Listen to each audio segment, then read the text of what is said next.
Dear students, in case of this, first you see, let me start with what you call this cell, the heat of life. This is a chapter what you call them is we are going to deal in this class. The chapter number what you call them is 8, the cell, the unit of life. The cell, which is the unit of life. Life made up of units, those units what you call them as a GBA, basically they are made up of what you call them as cell. Again, the unit of life. Without cell there is no life. Okay, all the living organisms they are made up of cells. These cells what you call cells are the structural and functional unit of an organism ಅಂತ ನಾವು ಕರಿತೀವಿ ಅನ್ನೋದು living all living ಆರ್ಗನಿಸಮ್ಸ್ನ ಒಂದು ರಚನಾತ್ಮಕ and functional unit ಅಂತ ನಾವು ಯಾವುದನ್ನು ಕರಿತೀವಿ ಅಂದರೆ ಇದೆ ಸೆಲ್. ಅಂದರೆ what is cell? Cell is the structural and it's also a functional unit of what the structural and ರಚನಾತ್ಮಕವಾದಂಥ ಆಮೇಲೆ what you call them is a functional ಅಂದರೆ it going to perform a certain function, it can carry out so many functions, all the functions is carried out by the cell. Actually ರಚನಾತ್ಮಕ ಅಂದರೆ ದೇಹಕ್ಕೆ ಒಂದು ನಮಗೆ ರಚನೆ ಸಿಗೋದು ಇವೆಲ್ಲ ಸೆಲ್ಸ್ಗಳು organise ಆಗಿ ಒಂದು ಬಾಡಿ ಆಗಿದೆ. ಅಂದರೆ cells are group together to form tissues are group to organs are group together to form a organ system. So many organ systems are present in an individual. It is called them as an organism ಅಂತ ನೀವು ಕಲ್ತಿದ್ದೀರಾ. Here this is what you call them as a structural and a functional unit, and it can carry out so many biochemical reaction going to take place in the cell, and this is very necessary for the maintenance of life. That's called the structural and it is a functional unit of all living organism. All living organism. Is that called cell? Cell is what we call the structural functional unit of all living organisms. Here let me know about how the discovery of the cell was made. Cell na discovery na henge ಮಾಡಿದ್ರು ಅಂದ್ರೆ for example who discovered the cell ಅಂತ ನಿಮಗೆ so many see the question they may be asked, who discovered the cell? Cell na ಯಾರು ಕಂಡುಹಿಡಿದ್ರು? Robert Hooke. Who discovered the cell? Who discovered the cell? Angare cell was discovered by this scientist called Robert Hooke. Robert Hooke, who discovered the cell? Who discovered the cell? Cell was discovered by the scientist called them as a Robert Hooke. Usually later what you call them is a Anton van Leeuwenhoek. Name of the scientist called them as a Leeuwenhoek.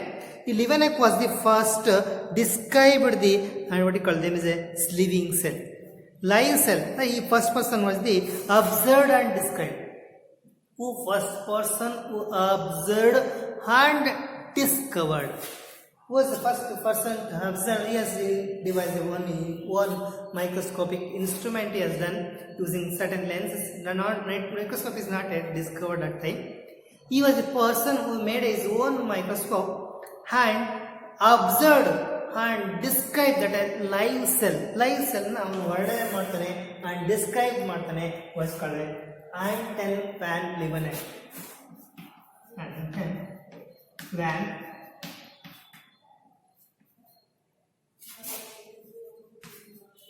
what you call them is the name of student is called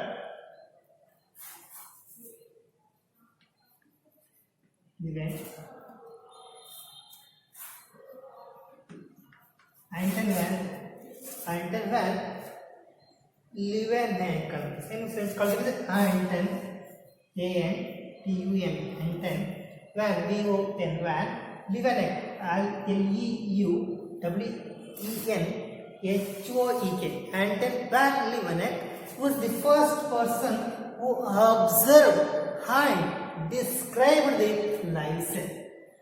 live ಅಂದರೆ ಜೀವಂತವಾದಂಥ ಸೆಲ್ನ first observe ಮಾಡಿ describe ಮಾಡಿದ್ದು Anton van Leeuwenhoek.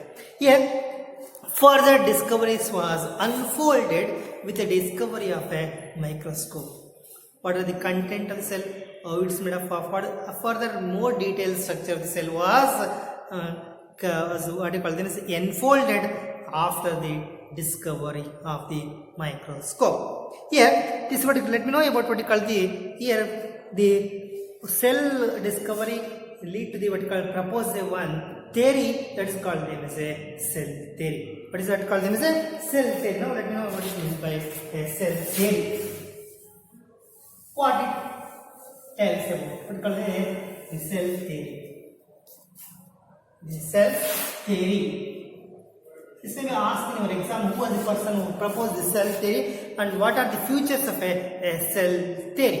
Here what you call them is here cell theory andre Skildon ಅನ್ನುವಂತ ಒಬ್ಬ scientist called Skildon who has observed all the what you call them is plants are composed of different types of cells. ಎಲ್ಲಾ plants ಗಳು ಬೇರೆ ಬೇರೆ ತರದ cells ಗಳಿಂದ ಮಾಡಲ್ಪಟ್ಟಿದ್ದಾವೆ. ಇದಕ್ಕೆ different type of plants parenchyma like that ಈ ಡಿಸ್ಕವರ್ ಮೈಕ್ರೋಸ್ಕೋಪ್ ಅಲ್ಲಿ ನಾವು ನೋಡಿದಾಗ ಗೊತ್ತಾಗುತ್ತೆ plants ಎಲ್ಲ plants are made up of different types of cells. It was discovered that called him Skildon. Skildon discovered that the plants are made up of different types of which are made up of plants are made up of different types of cells. ಬೇರೆ ಬೇರೆ ವಿಧವಾದಂತ cells ಗಳಿಂದ ಮಾಡಲ್ಪಟ್ಟಿದೆ ಅಂತ ಯಾರು ಹೇಳಿದ Skildon. And later another one scientist called Scaven. He was the person who called him both plants and animals are made up of different types of cells ಅಂತ ಹೇಳ್ತಾನೆ. Found that the cells ಒಳಗಡೆ cells ಸುತ್ತ ಒಂದು thin membrane ಇದೆ. Cells are covered by a thin membrane. Which is that membrane? That membrane is what he called them as a plasma membrane ಅಂತ ಹೇಳ್ತಾನೆ. And he also put forward a hypothesis that all plants and animals are composed of cells and products of cells. What you call them as a products of cells. Andre what you call them as a ಎಲ್ಲ cells he was what he has observed and said you are all what you call them as a cells having a thin membrane. Cells ಸುತ್ತ ಒಂದು thin ಆದಂತ membrane ಇದೆ. Cells have a thin membrane that is we call them as a plasma membrane. And all plants and animals are made of both plants. ಬಲ್ಲಿ plants ಅಷ್ಟೇ ಹೇಳಿದ ಯಾರು Skildon. ಇವನ್ ಏನಂದ್ರೆ all plants and animals are made up of cells and products of cells. All plants and animals ಏನು ಮಾಡಲ್ಪಟ್ಟಿದ್ದಾವೆ? All plants and animals are made up of cells ಇಂದ ಮಾಡಲ್ಪಟ್ಟಿದ್ದಾವೆ. ಅದರ ಒಂದು membrane ಇರ್ತದೆ ಪ್ಲಾಸ್ಮಾ ಮೆಂಬ್ರೇನ್ ಅಂತ ಹೇಳಿದಂತ and composed of cells and products of cells.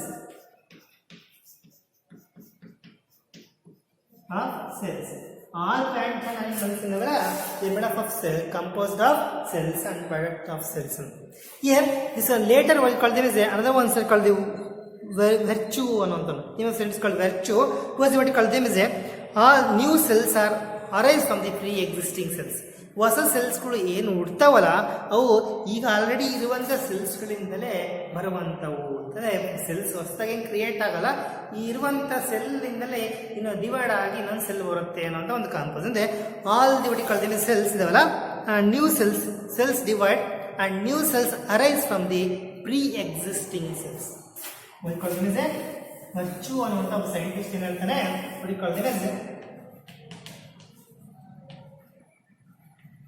ಏನಂತಾನೆ the cells ಏನಾಗ್ತವೆ, divide ಆಗ್ತವೆ.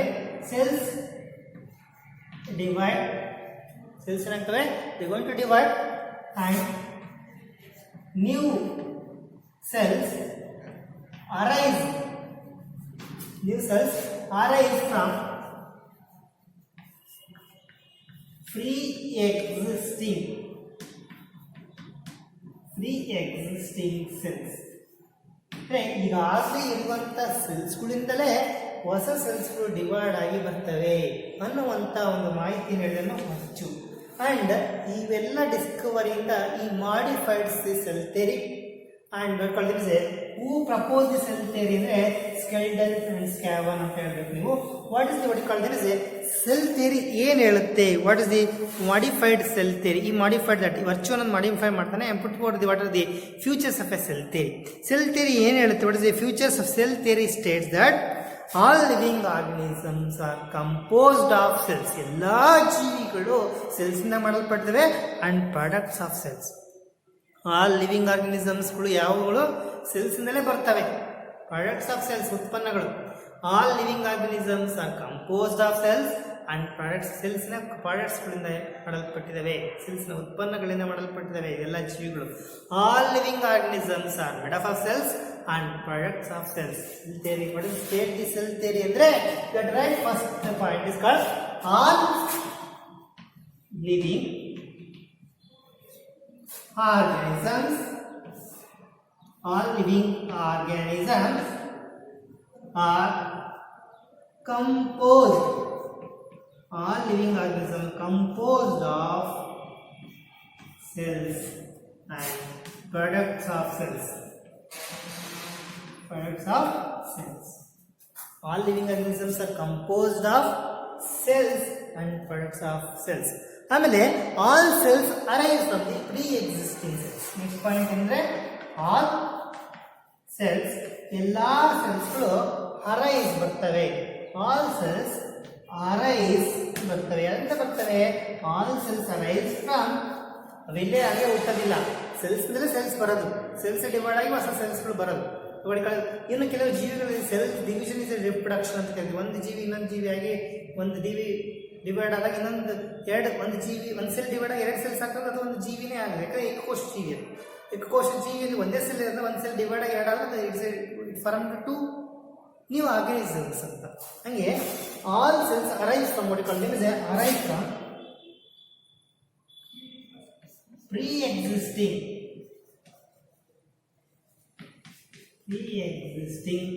cells.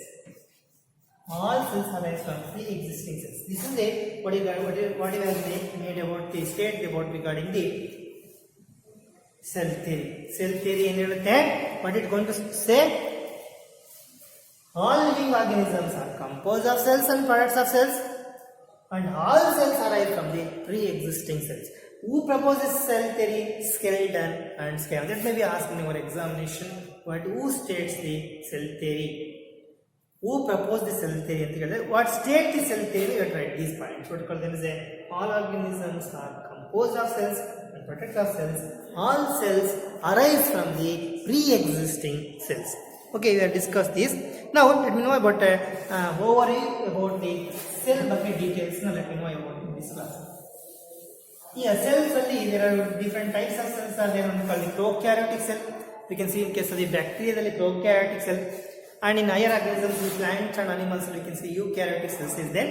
Now let me know about what you call them is in this class. Let me know about the overview about the, let me know about cell. ಈಗ ಈ cell ಅನ್ನುವಂಥದ್ದು ಏನಿದೆಯಲ್ಲ, you can see it contain what? Cell contain these cytoplasm. ಯಾವುದೇ cell ತಗೊಳ್ಳಿ ಒಳಗಡೆ ದ್ರವ ಇರುತ್ತೆ. What is that? It is called as a cytoplasm. It contains cytoplasm. And also it contains what you call them is a different ribosomes are there. You can see ribosomes are there. And this is what is cytoplasm? The cell having a membrane ಇದೆ ಅಂತ ಹೇಳಿದ್ರು ಕಂಡಿಡಿದ್ರು. It calls cell membrane. ಒಳಗಿರೋ ದ್ರವನ cytoplasm ಅಂತಾರೆ. ಈ cytoplasm ಅನ್ನೋದು ಒಂದು matrix. It is nothing but a semi-fluid matrix. What is this cytoplasm? Cytoplasm is a semi-fluid matrix. ಇಲ್ಲಿ we can see the so many chemical reactions going to take place. ಅನೇಕ ಕ್ರಿಯೆಗಳು ಇಲ್ಲಿ ನಡೀತವೆ ಅಂದ್ರೆ ಈ cytoplasm ಅಲ್ಲಿ ನಡೀತವೆ. ಹಾಗಾಗಿ what you call them is it make the cell to be in a as a result cell is in a living state. ಅದಕ್ಕೆ ಹೇಳ್ತೀವಿ ನಾವು ಇದರಿಂದ ಏನಾಗುತ್ತೆ, it keep the cell in a living state because so many chemical reactions going to take place in the cytoplasm. ಈ ಕ್ರಿಯೆಗಳು ನಡೆಯೋದ್ರಿಂದ living ಸ್ಥಿತಿಯಲ್ಲಿ ಇಡಕ್ಕೆ ಸಾಧ್ಯತೆ ಆಗಿದೆ. ಯಾಕಂದರೆ ಇಲ್ಲಿ ನಡೆಯುವಂಥ ಅನೇಕ ಕ್ರಿಯೆಗಳು ನಡೀತವೆ ಅಂತ ಒಂದು ಸೆಮಿ ಫ್ಲೂಯಿಡ್ ಮ್ಯಾಟ್ರಿಕ್ಸ್ ತುಂಬಿರುವಂಥ ಈ ಕೋಶದಲ್ಲಿ ತುಂಬಿರುವಂಥ ಇದಕ್ಕೆ ನಾವೇಂತ ನಾವು ಸೈಟೋಪ್ಲಾಸಮ್ ಹೊಡಿಕೊಳ್ಳೋದೇನೆಂದರೆ ಸೈಟೋಪ್ಲಾಸಮ್ ಅಂತ ಹೇಳಿ. ಈಗ ಲೆಟ್ ನೋ ಅಬೌಟ್ ರೈಬೋಸೋಮ್ಸ್ ಅಂತ. ಈಗ ರೈಬೋಸೋಮ್ಸ್ ಆರ್ವಿಸ್ಲಿ ಇದು ಸೆಲ್ ಅನ್ನೋದು ಒಂದು ಮೆಂಬ್ರೇನ್ ಅಂತ ಸುತ್ತರಿರುವಂಥದ್ದು. ಆದರೆ ribosomes are non membrane bounded, membrane ಇಲ್ಲದೇ ಇರುವಂಥ non membrane bounded organelle seen in the cytoplasm. ಈ ಸೈಟೋಪ್ಲಾಸಮ್ ಅಲ್ಲಿ ಕೆಲವು ನಾನ್ ಮೆಂಬ್ರೇನ್ ಬೌಂಡೆಡ್ ಆರ್ಗನ್ಲೇಸ್ ಇರ್ತವೆ. ಈ ಆರ್ಗನ್ಲೇಗಳನ್ನು ನಾವೆಂತ ಬಿಟ್ಟುಕೊಳ್ತೇವೆ ರೈಬೋಸೋಮ್ಸ್. ಈ ರೈಬೋಸೋಮ್ಸ್ ಅಂದ್ರೆ ನಮಗೆ ನಮ್ಮ ಬಾಡಿಗೆ ಅನೇಕ ಎನ್ಸೈಮ್ಸ್ಗಳು ಹಾರ್ಮೋನ್ಸ್ಗಳು ಏನು ತಯಾರಾಗ್ತವಲ್ಲ ಅವು ಈ ರೈಬೋಸೋಮ್ ಅಲ್ಲಿ ಪ್ರೋಟೀನ್ ಫ್ಯಾಕ್ಟರೀಸ್ ಅಂತೆ. ಪ್ರೋಟೀನ್ಸ್ಗಳ ಎನ್ಸೈಮ್ಸ್ ಆಗಿರೋದು ನಮ್ಮ ಹಾರ್ಮೋನ್ಸ್ಗಳು ಅವು ತಯಾರಾಗೋದು ಈ ರೈಬೋಸೋಮ್ಸ್. ಹಾಗೆ which site of protein synthesis ಅಂದ್ರೆ ರೈಬೋಸೋಮ್. ಹಂಗೆ ಅದು ನಾನ್ ಮೆಂಬ್ರೇನ್ ಬೌಂಡೆಡ್ ಆರ್ಗನಲ್ಲೇ ಅಂದ್ರೆ ಒಂದು ಕಣದಂಗ ಎಲ್ಲಿದೆ ಈ ಒಂದು ಸೈಟೋಪ್ಲಾಸಮ್ ಅಲ್ಲಿ ಕಂಡು ಬರುತ್ತೆ. ಇಂಥ ಒಂದು ರೈಬೋಸೋಮ್ಸ್ ಇದಾವಲ್ಲ ಅವು ದೇ ಆಲ್ಸೋ ಫೌಂಡ್ ಇನ್ ಒಟ್ಟಿಗೆ ಈ ಸೆಲ್ ಒಳಗಿರುತ್ತೆ. ಕೆಲವು ಆರ್ಗನಲ್ಲೇ ಕೆಲವು ಕಣದಂಗಳಲ್ಲಿ ಸಹ ಇರುತ್ತೆ. ಸೆಲ್ ಒಳಗೆ ಅಷ್ಟೇ ಅಲ್ಲ, ಕೆಲವು ಕ್ಲೋರೋಪ್ಲಾಸ್ಟ್ ಮೈಟೋಕಾಂಡ್ರಿಯಾದಲ್ಲಿ ರೈಬೋಸೋಮ್ಸ್ ಇರ್ತವೆ. ಅವು ಸೆಮಿ ಆಟೋನಾಮಸ್ ಆರ್ಗನಲ್ಸ್ ಅಂತ ಕರಿತೀವಿ ನಾವು. ಅಂತ ಕ್ಲೋರೋಪ್ಲಾಸ್ಟ್ ಆಗಿರ್ಬೋದು, ಅಂತ ಒಟ್ಟಿಗೆ ಮೈಟೋಕಾಂಡ್ರಿಯಾ ಆಗಿರ್ಬೋದು, even on the endoplasmic reticulum. Endoplasmic reticulum ಮೇಲೆ ರೈಬೋಸೋಮ್ಸ್ ಇರುತ್ತೆ. Rough endoplasmic reticulum ribosomes are present there also. Ribosomes ಇರ್ತವೆ. ಅವು non membrane bounded organelles found in the centre organelle. ಬೇರೆ ಸೆಲ್ ಅಷ್ಟೇ ಅಲ್ಲದೆ ಬೇರೆ ಆರ್ಗನಲ್ ಇರುವಂತ ಈ ಮೈಟೋಕಾಂಡ್ರಿಯಾ ಫಾರ್ ಎಕ್ಸಾಂಪಲ್ ಇದ್ರಲ್ಲಿ ಈ ರೈಬೋಸೋಮ್ ಸೈಟೋಪ್ಲಾಸಮ್ ಇರುತ್ತೆ. And also it also found in ಈ ಒಂದು ಮೈಟೋಕಾಂಡ್ರಿಯಾದಲ್ಲಿ ಇಲ್ಲಿ ಸಹ ಇರುತ್ತೆ ರೈಬೋಸೋಮ್ ಒಳಗಡೆ. ಆದರೆ it is found where it found in both in the cytoplasm ಅಲ್ಲಿ ಇರುತ್ತೆ. ಅದರ ಆರ್ಗನಲ್ಲೇ ಬೇರೆ ಕಣದಂಗ ಮೈಟೋಕಾಂಡ್ರಿಯಾ ಒಳಗಡೆ ಇರುತ್ತೆ. ಪ್ಲಾಂಟ್ಸ್ ಅಲ್ಲಿ ಇನ್ ಕೇಸ್ ಅನಿಮಲ್ಸ್ ಅಲ್ಲಿ ಮೈಟೋಕಾಂಡ್ರಿಯಾ ಇರುತ್ತೆ. And also in case the plants chloroplast ಇದೆ, ಅಲ್ಲಿ ನಮ್ಮ ಗ್ರೀನ್ ಪಿಗ್ಮೆಂಟ್ ಬೇಕಾದಂತ ಕ್ಲೋರೋಫಿಲ್ ಪಿಗ್ಮೆಂಟ್ ಇದರಲ್ಲಿ ಇರುತ್ತೆ ಕ್ಲೋರೋಪ್ಲಾಸ್ಟ್ ಅಲ್ಲಿ. ಆ ಕ್ಲೋರೋಪ್ಲಾಸ್ಟ್ ಅಲ್ಲಿ ಸಹ ಈ ರೈಬೋಸೋಮ್ಸ್ ಇರುತ್ತೆ. It's found there also. Okay, now let me know about the shape. Cells are of different size and shape. Yeah, usually what you call the smallest cell andre it called the mycoplasma. It's about 0.3 micrometer. So very very smallest cell andre it called mycoplasma anta ಜೀವಿ. ಅಲ್ಲಿ 0.3 micrometer. This is what you call the size of what you call them is a cell. In case of the size of the cell, smallest cell andre it is mycoplasma. Mycoplasm is 0.3 what you call them space is there. This is what you call them is the size of the cell in case of the mycoplasma dalli iruvanthaddu. Andre it's a very small size annantadu. Now let me come to the what you call largest cell is the isolated is the egg cell of ostrich. Ostrich alli iruvanthade it is largest cell anta karibodu ನಾವು what you call which is largest cell andre that is called egg of ostrich. Egg of ostrich ಅಲ್ಲಿ you can see the largest cell ಅಂತ ನಾವು egg of ostrich ಅಂತ ಕರಿತೀವಿ. and longest cell ಅಂತ one more cell ಕೇಳಿರ್ತೀವಿ nerve cell. This is the largest cell. largest cell ಯಾವುದು ಅಂತ ಕೇಳಿದ್ರೆ egg of ostrich. longest ಉದ್ದವಾಗಿರುವಂತ ಸೆಲ್ ಯಾವುದು? longest cell ಅಂತ ಕೇಳಿದ್ರೆ that is called them as a nerve cell. This is the longest cell. This is nerve cell is the longest cell. Longest cell ಯಾವಂದ್ರೆ nerve cell ಅಂತ ಕರಿತೀವಿ ನಾವು. ಈಗ ನಾವು you can see that called them as a size also vary from 3 to 5 micron. ಅಂದ್ರೆ smallest cell ಅಂದ್ರೆ 0.3. ಅಂದ್ರೆ cell ನ size ಎಲ್ಲಿಂದ ಎಲ್ಲಿಗೆ ವೇರಿಯೇಷನ್ ಆಗುತ್ತೆ 3 to 5 ಮೈಕ್ರೋಮೀಟರ್ ತನಕ ಅದರ ಗಾತ್ರದಲ್ಲಿ ವ್ಯತ್ಯಾಸ ಇದೆ ಅನ್ನೋದು. And what you call them as a human RBC ಒಳಗೆ ನೋಡ್ರೆ 7 ಮೈಕ್ರೋಮೀಟರ್ ಇರುತ್ತೆ human RBC ಸೆಲ್ ನ size. Diameter of the human what you call human RBC diameter 7 ಇರುತ್ತೆ ಅಂತ 7 ಮೈಕ್ರೋಮೀಟರ್ ಇರುತ್ತೆ ಅನ್ನೋದು. ಈಗ based on the functions you can see cells are also what you call the shape, and based on the functions and shape you can see they classify the cells into different types anta kariti. Yav shape mele some of them what you call them is a polygonal, columnar ududre columnar anta kariti. what you call them is cube tara idre cuboidal, spherical shape. Based on the shape also you classify the cells into different types anta ಹೇಳ್ತೀವಿ. and also cells na what you call them is a ಅದರ nature ಹೆಂಗಿದೆ ಅನ್ನೋದ್ರ ಮೇಲೆ you can see there are 2 types of cells. You can see ಕೆಲವು lower organisms ಅಲ್ಲಿ ಕೆಲವು ತರ cell ಇದೆ. ಅಂದರೆ ವೆರಿ ಮೊನೇರಾ ಕಿಂಗ್ಡಮ್ ಅಲ್ಲಿ you can see the primitive cell ಇದೆ. ಅಂದರೆ ಭಾಳ ಅಷ್ಟೊಂದು ಡೆವಲಪ್ ಆಗದೇ ಇರುವಂಥ ಪ್ರಿಮಿಟಿವ್ ನೇಚರಲ್ಲಿ ಇರುವಂಥ ಒಂದು cell prokaryotic cell, primitive cell ಅಂತ ನಾವು ಹೇಳಿದ್ರೆ ಮೊನೇರಾ ಕಿಂಗ್ಡಮ್ ಅಲ್ಲಿ ಕಂಡು ಬರುತ್ತೆ. ಇನ್ನೊಂದು ಟೈಪ್ ಅಂದರೆ ಎಲ್ಲ ಮೊನೇರಾ ಬಿಟ್ಟು ನೆಕ್ಸ್ಟ್ ಎಲ್ಲ ಜೀವಿಗಳಲ್ಲಿ ಕಂಡು ಬರೋ ಸೆಲ್. ಶೇಪ್ ಮೇಲೆ ನಾವು ಡಿಫ್ರೆಂಟ್ ಟೈಪ್ಸ್ ಸ್ಫೆರಿಕಲ್ ಹಿಂಗೆ ಅಂತೀವಿ. ಆಮೇಲೆ what you call types cells ಅಲ್ಲಿ there are different types, 2 types of the cells which are those prokaryotic cell and the eukaryotic cell.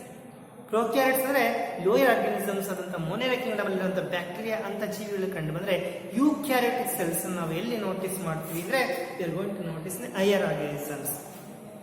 ಈಗ let me know about what call prokaryotic cell ನ ನಾವು ಒಂದು ಹೇಳ್ತಾ ಹೋಗ್ತೀನಿ. Next eukaryotic cell familiar with eukaryotes. But prokaryotic cell ಬ್ಯಾಕ್ಟೀರಿಯಾದಲ್ಲಿರುವಂತಹ cell ನಾವು prokaryotic cell ಅಂತ ಕರಿತೀವಿ. ಈ ಒಂದು ಬ್ಯಾಕ್ಟೀರಿಯಾ ನೋ ಇದರಲ್ಲಿ ಪ್ರೋ ಅಂದ್ರೆ ಪಡಿಕೊಳ್ತೀನಿ. ಪ್ರೊಕ್ಯಾರಿಯೋ ಟೈಪ್ಸ್ ಆಫ್ ಸೆಲ್ಸ್ ಅಲ್ಲಿ 2 types. One is called prokaryotic, next one is called eukaryotic. There are 2 types of cell. These are prokaryotic cell and as well as the eukaryotic cell. ಈ prokaryotic cell ಮತ್ತೆ ಯೂಕ್ಯಾರಿಯೋಟಿಕ್ cell ಅಂತ 2 ತರ ಇದಾವೆ. Let me know about what called as types of cells ಅಲ್ಲಿ there are 2 types. One is called eukaryotic cell and the prokaryotic. Basically pro means what called primitive, karyo means nucleus. Primitive nucleus ಅನ್ನು ಒಳಗೊಂಡಂತ ಕೋಶಗಳನ್ನ ನಾವು prokaryotic cell ಅಂತ ಕರೆದ್ರೆ eu means true karyo means nucleus. True nucleus ಅಂದ್ರೆ pro ಅಂದ್ರೆ primitive nucleus ಇದಾವೆ ಅಂತ ಅಂತೀರಾ. ಪ್ರಿಮಿಟಿವ್ ನ್ಯೂಕ್ಲಿಯಸ್ ಅಂದ್ರೆ ಏನು? ಪ್ರಿಮಿಟಿವ್ ಅಂದ್ರೆ what you call them is it's not well developed nucleus is present. It means it is a nucleus is not bounded by a definite nuclear membrane. You can see here this is plant cell, sorry, this is animal cell. You can see these are the plant animal cell, this is the plant cell. Where you can see there is a nucleus, this is a nucleus ಅಂದ್ರೆ nucleus ಅಂತ ಒಂದು membrane ಇದೆ, nuclear bounded membrane. Here also nucleus, this is nucleus, this nuclear membrane ಇದೆ. This is called eukaryotic nucleus ಅಂತ ಕರೀತೀವಿ. When come to the what called this is a prokaryote, this is a DNA genetic material is there. It is not bounded by a membrane. ಯಾವುದೇ membrane ಇಲ್ಲ. And also not membrane bounded organelles are also absent. Membrane ಒಂದು ನೋಡಿ membrane ಹೊಂದಿರುವಂತ organelles ಇದಾವೆ ಇಲ್ಲಿ, ಇವೆಲ್ಲ eukaryotes. Or a prokaryote is ribosome. It is not membrane bounded. Membrane bounded organelles are absent. Also nucleus is also not membrane bounded. ಎಲ್ಲಿ prokaryotic nucleus ಅಲ್ಲಿ nucleus ಸುತ್ತ membrane ಇರೋದಿಲ್ಲ. ಕೋಶ ಕೇಂದ್ರ ಇದೆಯಲ್ಲ ನ್ಯೂಕ್ಲಿಯಸ್, ಕೋಶ ಕೇಂದ್ರ ಪೊರೆ ಇರೋದಿಲ್ಲ. ಅಂಡ್ ಆಲ್ಸೋ ಕಣದಂಗಳು ಅಂತ ಏನಂತೀವಿ organelles are not bounded by membrane. That is one of the main difference between the prokaryotic cell ಆದಂತ ಈ ಸೆಲ್ಗೂ ಮತ್ತು ಯೂಕ್ಯಾರಿಯೋಟಿಕ್ ಸೆಲ್ ಇರುವಂತ ಒಂದು difference. What is the difference ಅಂದ್ರೆ the main difference is not membrane bounded organelles and also membrane bounded nucleus is absent in case of the prokaryotes. ಆಮೇಲೆ we can see there is a different example for prokaryotic cell, eukaryotic cell ಎಲ್ಲ ಜೀವಿಗಳು ಕಂಡು ಬರುತ್ತೆ. ಅದನ್ನ ಆಮೇಲೆ ನೋಡೋಣ. prokaryotic ಅಲ್ಲಿ membrane bounded nucleus, membrane bounded organelles ಇರೋದಿಲ್ಲ. ಒಂದೇ ಈ membrane bounded ಆಗಿರುವಂತ membrane bounded ನ್ಯೂಕ್ಲಿಯಸ್ ಆಗಿರ್ಬೋದು ಅಂಡ್ ಆರ್ಗನಲೇಸ್ ಇರೋದಿಲ್ಲ. ಆರ್ಗನಲೇಸ್ there is no membrane bounded, no ಅಂತ ಸೇರಿಸ್ಕೊಡಿ. there is no membrane bounded nucleus and organelles. ಇದು ಒಂದೇ ಪಾಯಿಂಟ್. ನೋ ಅನ್ನೋ ಪದ ಮುಖ್ಯವಾಗಿ ಇರೋದಿಲ್ಲ. there is no membrane bounded nucleus and organelles. Next ಇಲ್ಲಿ ಇನ್ ಕೇಸ್ ದೀಸ್ ಅಲ್ಲಿ ಯಾವ ಜೀವಿಗಳು ಕಂಡು ಬರ್ತವೆ? ಈ ಒಂದು ಪ್ರೊಕ್ಯಾರಿಯೋಟಿಕ್ ಸೆಲ್ ಇರುವಂತಹ ಜೀವಿಗಳು ಯಾವುವು ಅಂದ್ರೆ ಬ್ಯಾಕ್ಟೀರಿಯಾ ಇರ್ಬೋದು. another example you can see the different types of blue green algae and cyanobacteria. blue green algae BGA, blue green algae ಅಂತ ಕರಿತೀವಿ. and also what you call mycoplasma ಅಂತ ಸಣ್ಣ ವೆರಿ ಸ್ಮಾಲೆಸ್ಟ್ ಸೆಲ್ ಅಂತ ಕರೀತೀವಲ್ಲ, mycoplasma is also not having it. It is a prokaryotic cell ಇರುತ್ತೆ. prokaryotic cell ಇರುವಂತ bacteria, blue green algae, cyanobacteria, what you call this mycoplasma and EPLO, plasma pneumonia like organisms. So these are the different examples for a prokaryotic cell. prokaryotic cell example ಕೊಡಿ ಅಂದ್ರೆ bacteria, BGA, mycoplasma. ಇಲ್ಲಿ there is no membrane bounded nucleus ಇರೋದಿಲ್ಲ ಮತ್ತೆ nucleus ಇದ್ರೂ nucleus ಅಂತ nucleus ಅಂದ್ರೆ ಈ genetic material ಸುತ್ತ ಒಂದು ಮೆಂಬ್ರೇನ್ ಇರೋದಿಲ್ಲ. ಹಂಗೆ ಮೆಂಬ್ರೇನ್ ಬೌಂಡೆಡ್ ಆರ್ಗನೇ ಇರೋದಿಲ್ಲ, ಅದು ಪ್ರೊಕ್ಯಾರಿಯೋಟ್ ಅಂತ ಕರೀತೀವಿ.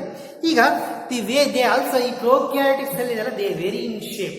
They may be round shape ಇರ್ಬೋದು. ಓಕೆ, ಬ್ಯಾಸಿಲಸ್ ನಾವು ಬ್ಯಾಕ್ಟೀರಿಯಾ ಡಿಫ್ರೆಂಟ್ ಶೇಪ್ ಮೇಲೆ ಬ್ಯಾಕ್ಟೀರಿಯಾ ಕ್ಲಾಸಿಫೈ ಮಾಡ್ತೀವಿ. ರಾಡ್ ಶೇಪ್ ಇದ್ರೆ bacillus. If it is called round shape, it is called cocci. It is a spring, spiral shape is a spirula, spring shape. Then comma shape is a vibrio. Like that we are classify the bacteria. Now ಬೇರೆ ಬೇರೆ ತರ bacteria ಅಂತ ಕರಿತೀವಿ based on their shape also. Now we can see what are the cell organelles in the prokaryotic cell. ಏನೇನು ಕಣದಂಗಳಿದಾವೆ? What are the first in the cell ಸುತ್ತ ಏನಿದೆ? Prokaryotic cell ಅಂತ bacteria. ಅಲ್ಲಿ ಹೊರಗಿನ ಈ ಸೆಲ್ ಎನ್ವಲಪ್ ಕವರಿಂಗ್ಸ್ ಏನಿಂದ ಮಾಡಲ್ಪಟ್ಟಿದೆ, ಯಾವ ತರ ಕವರಿಂಗ್ಸ್ ಇದಾವೆ ಅಂತ ನೋಡೋಣ. ಒಳಗಡೆ ಯಾವ್ಯಾವ ಕಣದಂಗಳು ಇರ್ತವೆ ಈ ಪ್ರೊಕ್ಯಾರಿಯೋಟಿಕ್ ಸೆಲ್. ಈ cell first one is called them is cell organelle. Cell organelle first prokaryote ಅಲ್ಲಿ ನಾವು ಸೆಲ್ ಎನ್ವಲಪ್ ಬಗ್ಗೆ ಡಿಸ್ಕಸ್ ಮಾಡೋಣ. ನೋಡಿ, ಕಾಲ್ಡ್ ದೆಮ್ ಇಸ್ ಸೆಲ್ ಏನೇನು ಸುತ್ತುವರಿದೆ, ಅದು ಪ್ರೊಕ್ಯಾರಿಯೋಟಿಕ್ ಸೆಲ್. ಸೆಲ್ ಎನ್ವಲಪ್ ಅಂದ್ರೆ ಕವರಿಂಗ್ಸ್ ಅಂತ. ಸೆಲ್ ಎನ್ವಲಪ್ ಅಲ್ಲಿ usually what we call them is a complex ಆಗಿದೆ and protective covering. It is made up of 3 layers. ಈ ಒಂದು layers ನ ಮಾಡಲ್ಪಟ್ಟಿದೆ. 3 bounded by 3 layers. Which are those 3 layers? One is what outermost layer is called them as a capsule ಅಂತ ಕರಿತೀವಿ. ಗೈಕೋಕೆಲಿಕ್ಸ್ ಅಂತಾನೂ ಕರೀತಾರೆ. And that is followed by what we call them as a cell wall ಇರುತ್ತೆ. Capsule, cell wall, and innermost one is the plasma membrane on the cell membrane. Prokaryotic cell ಅಲ್ಲಿ see outermost there are 3 membranes are there. Which are those ಅಂದ್ರೆ I will discuss. One is called as a 3 membranes ಅಲ್ಲಿ one is the capsule, cell membrane and the plasma membrane. ಈ capsule ಏನಿದೆ nothing but it's a composed of its composition and thickness of the capsule is very in different bacteria. This is also called capsule is also called slimy layer and glycocalyx ಅಂತ ಕರೀತೀವಿ. It composition thickness vary. ಅದರ composition ಏನ ಮಾಡಲ್ಪಟ್ಟಿದೆ, ಅದರ thickness ಇದೆಯಲ್ಲ ಅದು very ಆಗಿದೆ ಅನ್ನೋದು. And it's also called, it is nothing but maybe a slime layer, and it may be what you call them also called capsule ಅಂತಾನು ಕರೀತೀವಿ. It's called the outermost envelope of the bacteria is called them as a capsule. Below that you can see presence of a cell wall. Cell wall is what you call the middle layer in case of the prokaryotic cell anta bacteria alli ಕಂಡು ಬರುತ್ತೆ. And it gives a shape the cell and also it contains what you call protective structure ಆಗಿ support structural framework, and also it called nothing but a support to the support to the bacteria and prevent it from destruction ಇಂದ ಅದು destruction ಆಗದಂಗೆ ಇರುವಂತ protection ಮಾಡುವಂತ ಸುತ್ತ ಇರುವಂತ ಒಂದು supporting membrane, shape ಕೊಡುವಂತದ್ದು, support ಕೊಡುವಂತ membrane called cell wall. outermost is slimy, next middle is called the cell wall, and innermost layer is what we call them as a plasma membrane. It is semi permeable. It is like that of the same as that of a eukaryotic cell ಅಲ್ಲಿ ಹೆಂಗಿರುತ್ತಾ ಅದೇ ತರ ಇರುತ್ತೆ ಇದು ಅನ್ನೋದು. It's called them as it is a plasma membrane ಅಂತಾನು ಕರಿತೀವಿ. Envelope ಮೇಲೆ and also what we call them is a types of cell envelope and response to the what we call them is a staining ಹೆಂಗ್ ಮಾಡುತ್ತೆ. It's a take up the stain or it not ಅನ್ನೋದ್ರ ಮೇಲೆ the bacteria ಅಥವಾ prokaryotic cell can be divided towards 2 types. It's called the gram positive and one is called the gram negative ಅಂತ ನಾವು ಕರಿತೀವಿ. What is a gram positive ಅಂದ್ರೆ it can take up the stain. If it is going to take up this stain, if it is capsule ಇದ್ದು ಇದು if it take up the stain and gram positive, and if it not going to take this stain, when you put a stain it not take this stain, it's called gram negative. ಅಂದ್ರೆ based on that also they classify the bacteria into gram positive, gram negative bacteria. prokaryotic cell ಅಂತ bacteria ನಾವು ಆ ರೀತಿಯಾಗಿ classify ಮಾಡ್ತೀವಿ. Now let me discuss what we call them as another one is called the mesosome. So the inner membrane of the plasma membrane shows the infolds like this. This is called the mesosome. ಈ mesosome can perform a different function. ಬೇರೆ infold ಆಗಿದೆ ಒಳಗಿನ plasma membrane, that called them as a mesosome ಅಂತ ಕರೀತೀವಿ. ಆ mesosome it can carry out so many functions. But one of the function is called them as it involved in the cell wall formation. ಈ cell wall formation ಅಲ್ಲಿ involve ಆಗಿದೆ. And also it called them is DNA replication. ಇದರ DNA ನ replication ಅಲ್ಲಿ ಇದರ ಪಾತ್ರ ನಿರ್ವಹಿಸುತ್ತೆ ಅನ್ನೋದು. And usually in case ಅದು ಅಷ್ಟೇ ಅಲ್ಲದೆ it can also helps in the distribution of chromosome to the what you call them is daughter cells. ಈ ಕ್ರೋಮೋಸೋಮ್ಸ್ ನ ಡಾಟರ್ ಸೆಲ್ಸ್ ಡಿವೈಡ್ ಆಗಬೇಕಾದ್ರೆ ಹೆಲ್ಪ್ ಮಾಡುತ್ತೆ. Distribution of the chromosome to the daughter cells. And also it is a site of respiration as well as it is a site of what you call them secretory process na idu madutte, respiration function madutte, because ಇಲ್ಲಿ mitochondria ಇರೋದಿಲ್ಲ. It is instead of this mesosome can carry out the respiration and secretion. ಹಿಂಗೆ these are the what you call one of the function of what you call the mesosome. Along that you can see that ಒಂದು ಇಲ್ಲಿ ಒಂದು you can see the genetic material ಇರುವಂತ non membrane what you call them non membrane bound ಇಲ್ಲದೆ ಇರುವಂತ ಒಂದು circular genetic material ಆದಂತ DNA single standard circular genetic material is there. We call them as a nucleoid ಅಂತ ಕರೀತೀವಿ. not call them as a nucleus ಅಂತ ಹೇಳೋದಿಲ್ಲ, membrane ಇಲ್ಲ. ಹಂಗೆ what you call non membrane bounded circular genetic DNA, single stranded DNA is present. It is called them as a, it is along with that it also contain protein, that is what you call them as a nucleoid ಅಂತ ಇದನ್ನ ನಾವು ಕರಿತೀವಿ. This is called them as a genetic material. ಅಂದ್ರೆ DNA ಹೊರಗಡೆ naked ಆಗಿರೋ ಸುತ್ತ ಒಂದು membrane ಇಲ್ಲ, ನಾನ್ ಮೆಂಬ್ರೇನ್ ಬೌಂಡೆಡ್ ಜೆನೆಟಿಕ್ ಮೆಟೀರಿಯಲ್ ಇರುತ್ತೆ. that is what you call them as a nucleoid ಅಂತ ನಾವು ಕರಿತೀವಿ. ಇದರಲ್ಲಿ ನಾವು ನ್ಯೂಕ್ಲಿಯಸ್ ಅಂತ ಕರಿತೀವಿ. ಇಲ್ಲಿ ಒಳಗಡೆ ಜೆನೆಟಿಕ್ ಮೆಟೀರಿಯಲ್ ಇರುತ್ತೆ, ಸುತ್ತ ನ್ಯೂಕ್ಲಿಯರ್ ಮೆಂಬ್ರೇನ್ ಇದೆ. ಆದರೆ ಇಲ್ಲಿ ನೋಡಿ genetic material of the DNA single stranded one, and it is not bounded by any membrane. This is what you call them as a nuclear genetic material. It can determine the character of this organism or the bacteria. Determine genetic DNA is present. Along that it consists of what you call flagella is also present in the prokaryotes. ಅದರ flagella ಏನಿದೆಯಲ್ಲ, they would call them as it arises from what you call cell wall. It is from the cell wall of the motile ಬ್ಯಾಕ್ಟೀರಿಯಾದಲ್ಲಿ ಚಲಿಸುವಂತ ಒಂದು bacteria ಏನಿದೆ ಅದಕ್ಕೆ ಕಾಲ್ motile bacteria ಇರುತ್ತೆ. ನಮಗೆ ಇದರಲ್ಲಿ ಫಿಲಮೆಂಟ್ ಅಂತ ಕರಿತೀವಿ, ಹೂಕ್ ಅಂತ ಕರಿತೀವಿ, ಬೇಸಲ್ ರೀಜನ್ ಅಂತ ಕರಿತೀವಿ. We can differentiate into different parts. ನಾವು ಅದನ್ನ ಡಿಫ್ರೆನ್ಶಿಯೇಟ್. ಈ ಫ್ಲಾಜೆಲ್ಲಾ ಮೇಲೆ we can see that called usually that is A longest portion